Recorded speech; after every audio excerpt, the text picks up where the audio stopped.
What is Flight Tonight? Flight Tonight is all about trying to figure out a destination that you can fly at the last minute for cheap money. So it used to be the case you could turn up at the airport with your bags and go somewhere fun, but the airlines are doing a great job of pricing those last minute tickets way up there. There still are these bargains, and so we made this app to say, you know, if you're in New York, you want to take off tonight, we'll help you find a cheap place to go. So you aggregate all of the data that exists across all the different airlines? Yeah, what Hopper does is we actually watch billions of flight prices every day and crunch those numbers so that we can bring some transparency to how the prices work. And in the process of doing that, we find deals and these last-minute destinations in real time. All right, so the deals include, for example, I noticed Trinidad, Honolulu, Aruba, for example. All of these places are relatively inexpensive.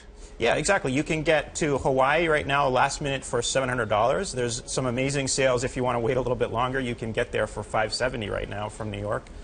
Trinidad, I noticed $265. Honolulu, $700 if you'd like to get some warm weather. Aruba, $372, and Charleston, maybe $276. Yeah, exactly. Are there restrictions associated with all these? No, these are just seats that the airlines haven't been able to yield to the high price at the last minute, and it's a different destination on any given day from any given airport, but we'll help you find what they are. All right, so let's say that you've got your act together a little bit more than to do last minute, and you're planning your Thanksgiving holiday, maybe even your winter, your Christmas break. What are some of the things we ought to know? So the interesting thing we found with Thanksgiving travel is that the airlines know that you have no flexibility. You've got to get to your in-laws on that particular day, and so you don't have a lot of flex. Prices start high, but they stay flat, so you don't have to book that much in advance. You can wait till 10 days before, and you're still getting pretty much the same price. Right. But what about for winter holidays, for Christmas? Right, and I think there people have more flexibility. So around the Christmas period, you really have to book before Halloween to get in there before the prices really start to ramp up. So you got to get in before trick-or-treating in order to go skiing, let's say.